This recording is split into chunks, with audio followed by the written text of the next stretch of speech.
অনিগ্রয় অনিগ্রয়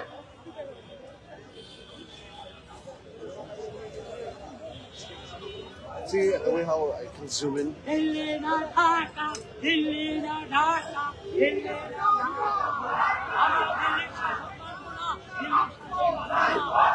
সংগ্রামী বন্ধুগণ, আজকে জাতীয় নাগরিক কমিটির যাকে এই প্রতিবাদ সমাবেশে আপনারা যারা উপস্থিত হয়েছেন, আপনাদের সবাইকে জাতীয় নাগরিক কমিটির কেন্দ্রীয় কমিটির পক্ষ থেকে জানাই শুভেচ্ছা। কিন্তু বন্ধুরা, আমরা এমন একটি সময় অতিবাহিত করছি, এই সময়ে আমরা যে একটু শান্ত থাকবো, আমরা যে একটু আমাদের দেশ গঠনের কাজ করব, সেই দিকে আমাদের মনোযোগ দিতে আমরা সময় পাচ্ছি না। কারণ একের পর এক ষড়যন্ত্র আমাদের উপর হচ্ছে, একের পর এক ষড়যন্ত্র আমাদেরকে নিয়ে করা হচ্ছে। কিন্তু একের পর এক এটাও সত্য, একের পর এক ষড়যন্ত্র আমরা নস্যাৎ করে দিয়েছি। বাংলার জনগণ একের পর এক ষড়যন্ত্র নস্যাৎ করে দিয়েছে। বন্ধুরা, ভারতের সেই মোদীর সরকার, তাদের উদ্দেশ্যে একটা কথা শুধু বলতে চাই, আপনি নিজে একজন সাম্প্রদায়িক সরকার, সেই সাম্প্রদায়িক সরকারের কাছ থেকে বাংলাদেশের মানুষের অসাম্প্রদায়িকতা শিখতে হবে না। বাংলাদেশের মানুষ ৭১ সালে তার যে সাম্প্রদায়িকতার উপর যে তার প্রশ্ন, সেই প্রশ্নের উত্তর ৭১ সালে দিয়েছে।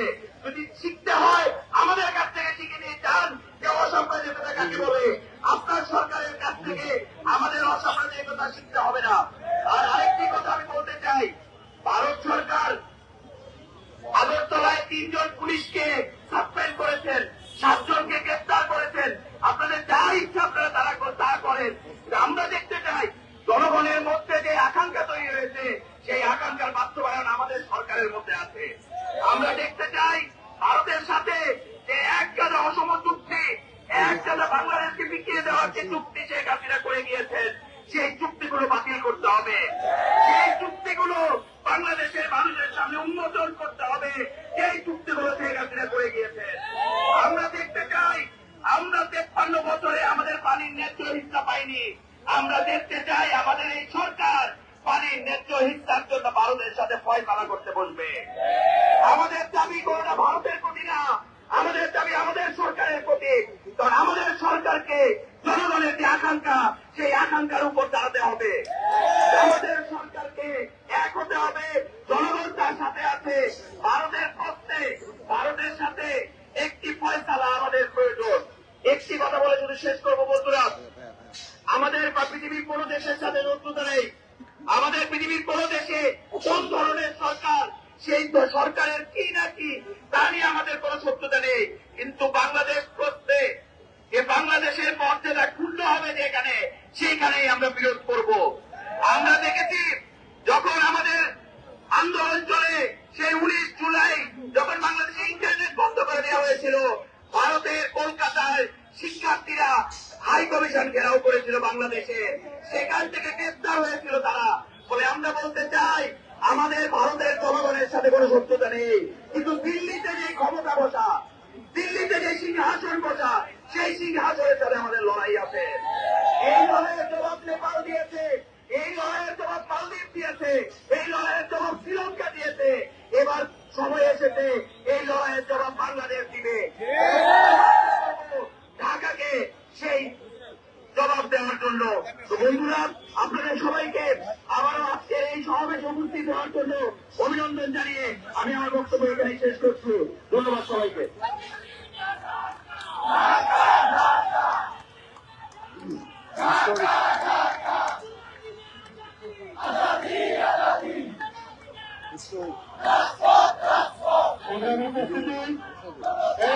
আপনাদের সামনে বক্তব্য নিয়ে আসছেন জাতীয় নাগরিক কমিটির কেন্দ্রীয় কমিটির সম্মানিত সদস্য, দক্ষ সংগঠক অলিক পি।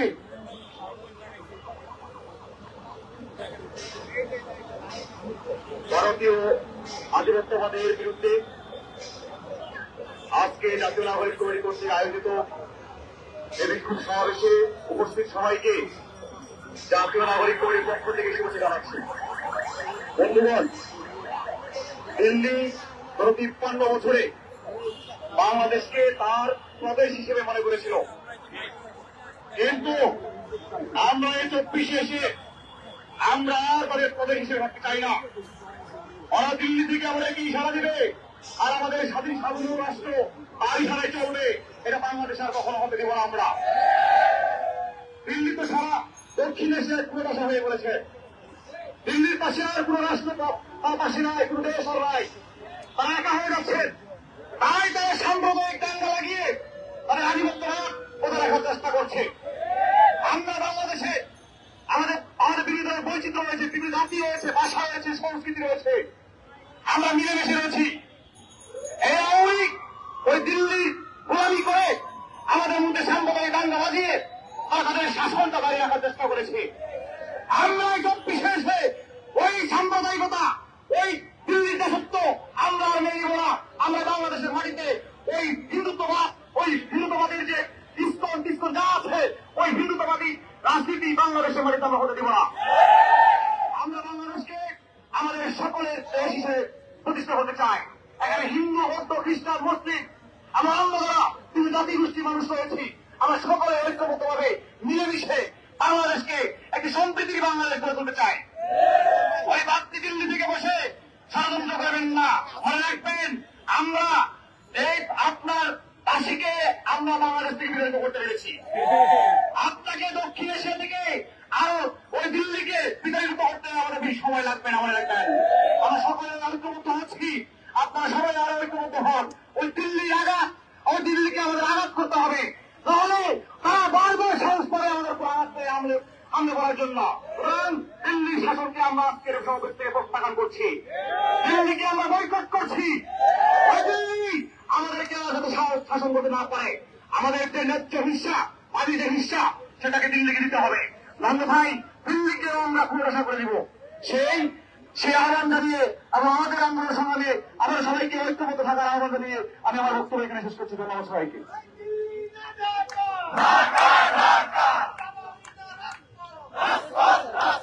সংগ্রামী জনতা, এই পর্যায়ে সংক্ষিপ্ত বক্তব্য নিয়ে আসছেন জাতীয় নাগরিক কমিটির কেন্দ্রীয় সদস্য, সারা বাংলাদেশের অন্যতম সংগঠক জনাব আব্দুল্লাহ আল আমিন। জনাব আব্দুল্লাহ আল আমিন। আসসালামু আলাইকুম প্রিয় বন্ধুগণ, আমরা কেন আজকে উপস্থিত হয়েছি এই ব্যাপারে আর নতুন কিছু বলার নেই। দিল্লির যে আগ্রাসন, সেই আগ্রাসন রুখে দিতে 24-এই আমরা দাঁড়িয়েছি। 24-এই 2000 মানুষ রক্ত দিয়েছে, 24-এ আমাদের 30,000 ভাই বোন পঙ্গুত্ব বরণ করেছে। এরপর দিল্লির আধিপত্যবাদ, দিল্লির শাসনের প্রশ্নই আছে না বাংলাদেশে। বাংলাদেশিরাই নির্ধারণ করবে কিভাবে বাংলাদেশ চলবে। দিল্লির কোনো কথা আমরা শুনতে চাই না। দিল্লির কথা কেউই এখন শুনছে না। না শোনার কারণে, তারা এটা না মেনে নিতে পারার কারণে আমাদের দেশে নানা ধরনের জটিলতা, দাঙ্গা বা সাম্প্রদায়িক সম্প্রীতি নষ্ট করার চেষ্টা চালিয়ে যাচ্ছে আমাদের ছাত্র জনতা, সেই সাথে 24-এর অভ্যুত্থানের যারা হচ্ছে নেতৃত্বদানকারী শক্তি। আমরা অনেক সুশৃঙ্খল ভাবে, দেশবাসী সহ আমরা সুশৃঙ্খল ভাবে শান্তিপূর্ণ অবস্থান ধরে রেখেছি। আমরা বাংলাদেশি যেই নাগরিকেরা, এখানে হিন্দু, বৌদ্ধ, খ্রিস্টান, যে কোনো অন্য জাতিগোষ্ঠী, সকল জাতিগোষ্ঠী মিলেমিশে আমরা শান্তিপূর্ণ অবস্থানের বিশ্বাসী। আমরা দিল্লির মতো হিন্দুত্ববাদী শাসন চাই না। আমরা বাংলাদেশের সার্বভৌমত্বের উপর যে আঘাত, আমাদের হাই কমিশনের উপর যে আঘাত, সেই আঘাতকে প্রতিহত করার জন্য আমরা জাগ্রত আছি। বাংলাদেশের সরকারকে দাবি জানাবো, অত্যন্ত কঠোর ভাষায় এর প্রতিক্রিয়া জানাতে হবে। দিল্লির হাই কমিশনারকে বাংলাদেশ থেকে বিতাড়িত করতে হবে। ইনশাআল্লাহ ভবিষ্যতে আমাদের দিল্লির আগ্রাসন বিরোধী সকল আন্দোলনে ছাত্র জনতা রাজপথে থাকবে। বাংলাদেশ দীর্ঘজীবী হোক। ধন্যবাদ আলামিন ভাইকে।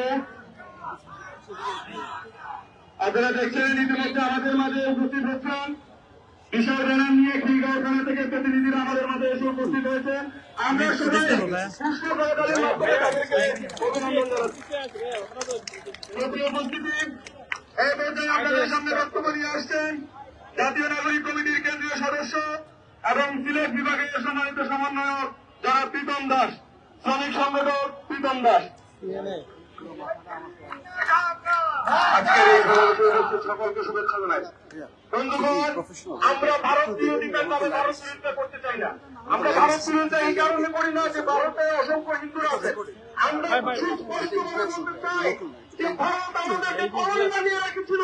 5 আগস্টের পরে এই ভারতের নিয়োজিত বিদ্যমান যখন ওখানে পালিয়ে গিয়েছে, তারপরে তাদের বিরুদ্ধে এই আমরা দেশ সরকারকে পুরোপুরি বন্ধ করে যাচ্ছি, তারা আমাদের বিরুদ্ধে ক্রমাগত ষড়যন্ত্র চালিয়ে যাচ্ছে। আপনি আমাদের সাথে ভারতের আপনি আমাদের নদীর কথা চিন্তা করেন, আমাদের সংস্কৃতির কথা চিন্তা করেন, এমন কোন জায়গা নয় যে জায়গাতে ভারত তার খাবে বসায় নাই। আজকে যখন আমরা ভারতের এই আধিপত্য মুক্ত হতে চাই, আমরা যখন সারা বাংলাদেশে বাংলাদেশ পন্থীরা আজকে যেভাবে জেগে উঠেছে, সেই কারণ দেখে ভারত স্পষ্ট ভয় পাচ্ছে। তাই আজকে আমাদের বিরুদ্ধে নানাভাবে ষড়যন্ত্র চালিয়ে যাচ্ছে। ভারত এখানে দেখাতে চাচ্ছে যে বাংলাদেশের সাম্প্রদায়িক সংঘাত হচ্ছে, এখানে তারা দেখাতে চাচ্ছে যে হিন্দু মুসলমানের লড়াই হচ্ছে, কিন্তু আমরা স্পষ্ট বলতে চাই বাংলাদেশে কোন হিন্দু মুসলমানের লড়াই নাই। ভারতের ভাবতে হলো বাংলাদেশের হিন্দু আমাদের হিন্দু, বাংলাদেশের মুসলমান আমাদের মুসলমান, বাংলাদেশের আদিবাসীরা আমাদের আদিবাসী। আমাদের কোন বিষয়ে ভারতের নাক গলানোর কোন প্রয়োজন নাই। আমাদের মানুষকে আমরা দেখবো, আমাদের বাংলাদেশ আমরা গড়ে তুলবো। সারা বাংলাদেশ পন্থীরা জেগে উঠেছে। সুতরাং আপনারা বহুবার ষড়যন্ত্র করেছেন এবং বারবারই ব্যর্থ হচ্ছেন।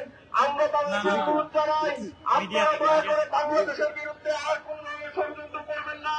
ভারতের মানুষের সাথে আমাদের কোন বিরোধ নাই। আমাদের বিরোধ হচ্ছে এই বিজেপির হিন্দুত্ববাদীদের সাথে, যারা এখানে এই হিন্দুত্ববাদ এবং অখণ্ড ভারতের কথা বলে বাংলাদেশকে তারা আবারও তাদের করে রাখতে চায়। আমরা স্পষ্টভাবে দেখে বলতে চাই, আমাদের রক্ত শেষ বিন্দু থাকবে, আমরা বাংলাদেশকে ভারতের দখলে কোনোভাবেই নিতে দিব না। ধন্যবাদ সবাই। সঠিক উপস্থিতি পর্দানা আছে এবং রাজু আহমেদের নেতৃত্বে কলকাতা থানা থেকে একটি মিছিলে অংশগ্রহণ করেছে। আমরা পুষ্প করতালের মাধ্যমে তাদেরকে স্বাগত জানাই। সঠিক উপস্থিতি এই বছর আপনাদের সঙ্গে বক্তব্য রাখছেন জাতীয় নাগরিক কমিটির কেন্দ্রীয় সদস্য জনাব আরফিন মাহমুদ।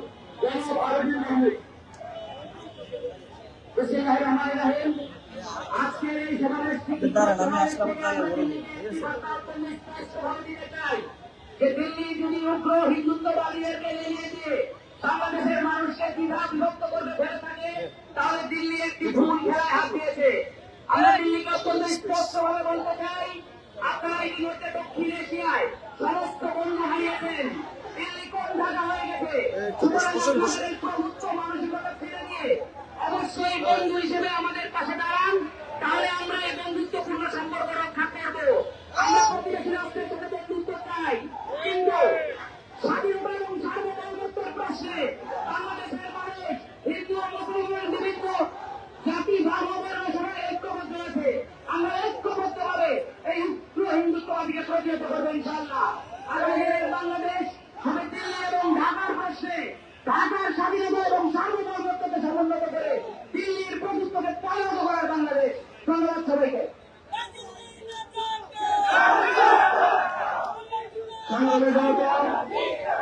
সংক্ষিপ্ত বক্তব্য নিয়ে আসছেন জাতীয় নাগরিক কমিটির কেন্দ্রীয় সদস্য চট্টগ্রাম বিভাগীয় সাব কমিটির সদস্য এস.এম. সুজা।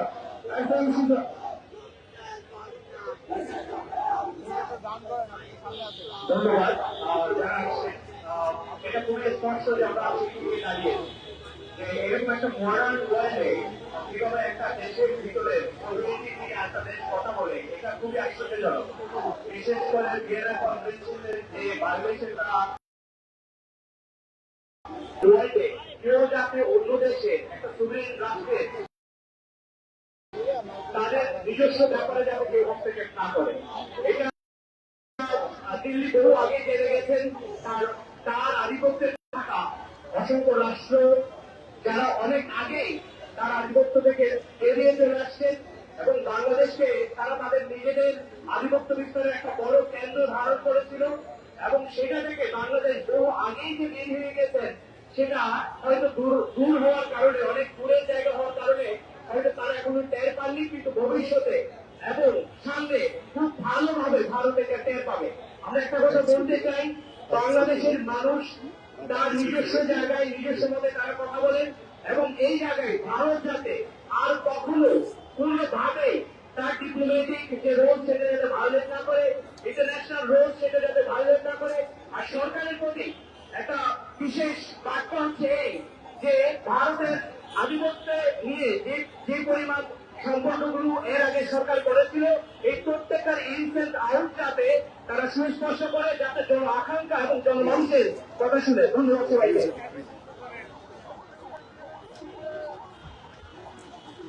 উপস্থিতি ঢাকা মহানগরের বিভিন্ন পর্যায়ে থেকে আমাদের প্রতিনিধি এসেছেন, বিশেষ করে রামপুরা হাতিঝিল বাচ্চা থেকে আমাদের